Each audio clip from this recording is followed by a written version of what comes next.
મોટા તો મોટા પણ ભાઈબંધ જેવા છો. હા એટલે ભાઈ છો. ભાઈબંધની વાત તમે જવા દો.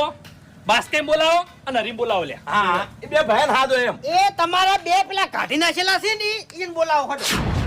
એટલે આટલી ઘડા મને એવું લાગતું તું કે તમે ભાઈબંધની રીતે બોલ્યા છો, ભાઈ રીતે બોલ્યા છો, પણ ખેગારજી જે રીતે બોલ્યા ને હાલ તમે બોલ્યા નહીં એટલે મને એવું લાગે છે કે તમે ગમે તે ગતેકડું લઈને આયા છો. એટલે બેસ આપણે શાંતિ થઈ છે અને શું કરવા તમે આ વળી નહોતું કરાવવા અલ્યા પણ બેઠા છો? શાંતિ નહીં રાખવાની તમે.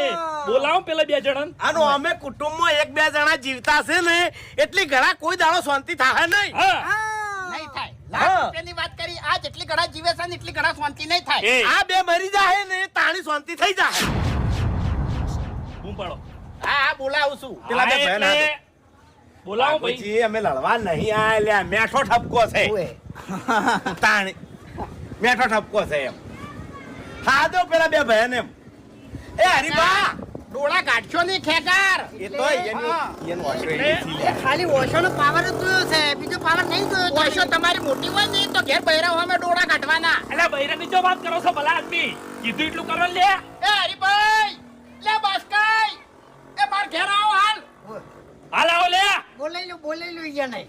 ડોળા નહીં કાઢવાના એમણો મો. એ અરે ડોળા નહીં કાઢ્યા. તું નહીં કાઢ્યા. કાઢશે દાડે રાત ને દાડો બધું ભેગું દેખાય તમને. કોઈ દી મુંગઈ. એટલે થવામાં તો ઘણું બધું થઈ ગયું છે. હવે અમે તમે ઘણું બધું કરીને બેસી ગયા છો એમ. કોણ? આપણે મેન મુદ્દાની વાત કરો મને વાત કરો મને. વાઘુજી. તમારામાં તમે મોટા છો હા. અને તમે સમજણા છો લ્યા, પણ તોય તમે થોડી ઘણી ભૂલ કરી જો છો. સમજણા થઈ નહીં. હા અમારથી થોડી ઘણી ભૂલ થઈ ગઈ હશે, તમે વાત કરો. હા આપણે બધાને મફુજીએ શું કરવા ભેગા કર્યા હતા? સમાધાન. સમાધાન. આપણે બધાને સમાધાન કર્યું. કના કહેવાથી? માફુજીના કહેવાથી. ના, તમે આગેવાન અને ફૂમતાઈ આગેવાન. આ બે આગેવાનોના કહેવાથી સમાધાન થયું તું લ્યા. હા તાણી અમો મફુજી ચોથી આયા. હા અમાર બે જણાના કહેવાથી. હા પછી મફુજીએ શું કીધું? ચા પાણી થઈ રહ્યા ચેડે કે ફૂમતાઈ તમે ઊભા થો અને જઈ અને મોગી માનો દીવો ભરો. બરો. દીવો ભરી અને આપણે બે ભાઈઓનું કુટુંબ થઈ અને આપણે કગરી પડે કે મોગીમાં આજ પછી અમારા ભાઈઓના કુટુંબમાં કોઈ દાડો ફાટ ના પડવા દેતી. તું હાચવજે.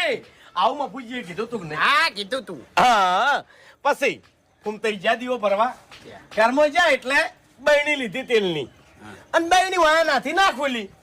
એટલે અમારા ફૂમતાઈ હાવ ભોળા છે. ફૂમતાઈને કઈ ખબર પડતી નહીં કે કોઈ મગજમાં વાતું નહીં લ્યા. ફૂમતાઈ બહેણી લઈને બહાર આયા એટલે એને શું કીધું કે ખેગારા બહેણી ખુલતી નહીં, ખોલી લાવજે.